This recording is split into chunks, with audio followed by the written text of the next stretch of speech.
Morning student. कक्षा 12 अनिवार्य हिंदी पाठ है 4 बिहारी सतसई के कुछ पद। 6 पद हम पढ़ चुके थे। 7वां पद की व्याख्या मैं करना चाहूंगी कि अजो तर्योन्या ही रहो श्रुति सेवत इक रंग नाक बास बेसरी लहो बसी मुक्तन के संग। तर्योना माने कान का आभूषण, अजो माने अब तक, श्रुति माने कान और सेवत माने सेवा। प्रस्तुत दोहा कविवर बिहारी द्वारा रचित सतसई से लिया गया है। इसमें बाहरी ढोंग पर व्यंग्य किया है बिहारी ने और भगवान की भक्ति पर बल देते हुए कहा है।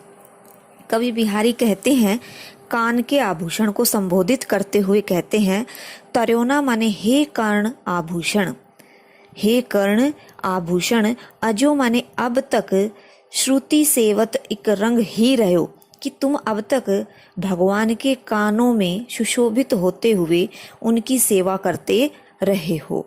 कि हे कान के आभूषण, तुम अब तक भगवान के कानों की सेवा करते रहे हो, फिर भी तर्योना माने तुम्हारा कोई उद्धार नहीं हुआ है, फिर भी तुम्हारा कोई उद्धार नहीं हुआ है। जबकि नाक बास, नाक में बसने वाला, बेसरी माने नाक का आभूषण, बसी मुक्तन के संग कि मोतियों के संग रहते हुए भी नाक जैसा श्रेष्ठ स्थान प्राप्त कर लेता है। आपको मैं बता दूं, कान हमेशा ही तुच्छ स्थान माना गया है कान को, और जो नाक है वो हमेशा से ही एक श्रेष्ठ स्थान प्राप्त कर चुका है। तो इसमें कवि बिहारी कहते हैं भगवान की भक्ति को प्रकट करते हुए कि हे कर्ण के आभूषण, तुमने हमेशा ही भगवान के कानों में सुशोभित होते हुए उनके कानों की सेवा की है, लेकिन फिर भी तुम्हारा तर्योना माने कोई उद्धार नहीं हुआ है। जबकि मोतियों के साथ रहने वाली बेसर अर्थात नाक का आभूषण नाक रूपी श्रेष्ठ स्थान को प्राप्त कर लेता है। क्या कहने का मतलब है कि हमेशा ही तुमने क्या किया है, तुमने श्रुति वेदों का अध्ययन किया है।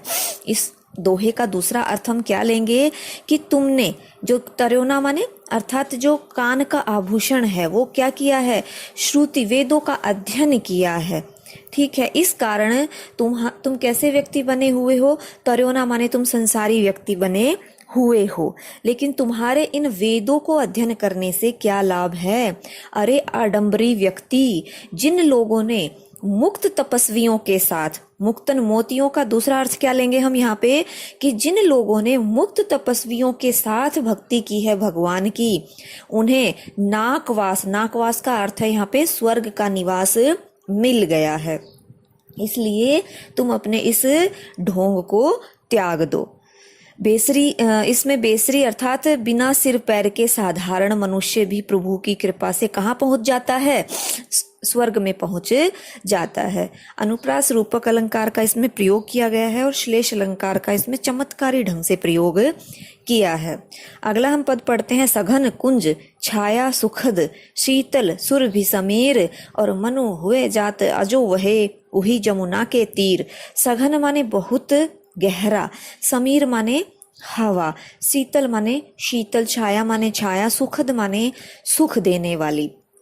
प्रस्तुत दोहा कवि बिहारी द्वारा रचित सतसई से लिया गया है। इसमें कोई गोपी या कोई विरहिणी नायिका अपनी सखी से अपनी मन की दशा को प्रकट करती है।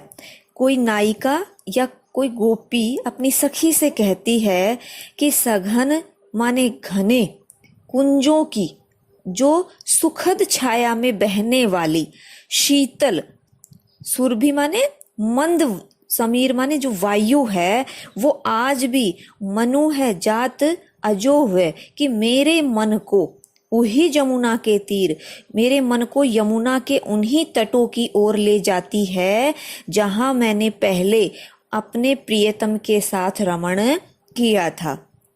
फिर से देखो, कोई नायिका, कोई विरहिणी नायिका या कोई गोपी अपनी सखी से कहती है कि हे सखी, जो सघन माने जो गहरे कुंजों की जो सुखद सुख देने वाली जो छाया है और उन कुंजों में शीतल मंद मंद जो वायु बह रही है, वह वायु मेरे मन को यमुना नदी के उन्हीं तटों की तरफ ले जा रही है जहां पर मैं पहले अपने प्रियतम के साथ रमण करती थी। तो इसमें अनुप्रास अलंकार है और नायिका की विरह व्यथा का इसमें वर्णन किया गया है।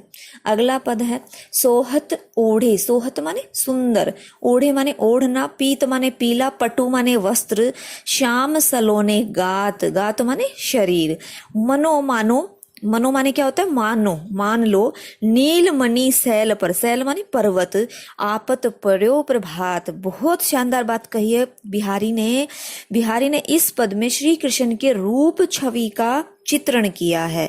कोई गोपी या नायिका श्री कृष्ण को देखकर अपनी सखी से कहती है कि हे सखी, श्याम माने श्याम ने, अपने, गात माने सलोने, गात माने सुंदर शरीर पर क्या पहना हुआ है, पीले वस्त्रों को धारण किया हुआ है, सुंदर और पीले वस्त्रों को धारण कर रखा है। एक कोई गोपी या नायिका श्री कृष्ण को देखकर अपनी सखी से कहती है कि हे सखी, श्याम ने अपने सुंदर शरीर पर सुंदर पीले वस्त्रों को धारण कर रखा है, उससे वे इस प्रकार सुशोभित हो रहे हैं, मनो माने मानो, नीलमणि के सैल माने पर्वत पर जो प्रभात काल का जो सूर्य है, प्रातः काल का जो सूर्य है, वह मंद और मधुर प्रकाश की कोमल किरणें पड़ रही हो।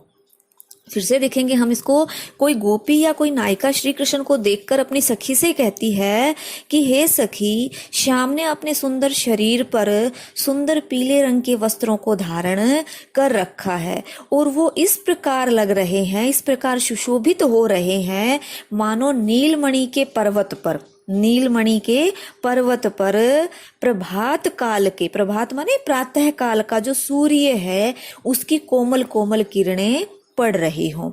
इसमें अनुप्रास और उत्प्रेक्षा अलंकार का प्रयोग है। उत्प्रेक्षा अलंकार का क्या मतलब, जहां मनु मानो आ जाता है, जनु जानो आ जाता है, वहां उत्प्रेक्षा अलंकार हो जाता है। और श्री कृष्ण के सांवले शरीर को नीलमणि का पर्वत तथा पीतांबर को प्रातःकालीन सूर्य की पीली धूप बताकर वर्णन किया है। अगला पद हम पढ़ेंगे, इही आस अटक्यो रहत। इही माने इसी, आस माने आशा में, अटक्यो माने अटका, रहतु माने रहता है, अली माने भंवरा, गुलाब के मूल माने गुलाब की जड़ों में।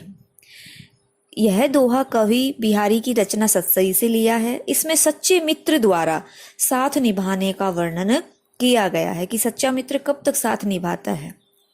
कवि ने किसी नष्ट वैभव गुणी व्यक्ति के लिए कहा है। नष्ट वैभव अर्थात जिसका सब कुछ खत्म हो गया हो, जिसकी धन संपदा समाप्त हो गई हो, ऐसे व्यक्ति के लिए कहा है। क्या कहा है कि इही आस अटक्यो रहत अली गुलाब के मूल, कि जो भंवरा है वो इसी आस में गुलाब की जड़ों में अटका रहता है। अर्थात वो जो भंवरा होता है वह गुलाब की जड़ों में इसी आशा के साथ पड़ा रहता है कि हुए है फेरी बसंत ऋतु, कि फिर से बसंत ऋतु आएगी, इन डारिन वे फूल, और इन डालियों पर फिर से फूल खिलेंगे।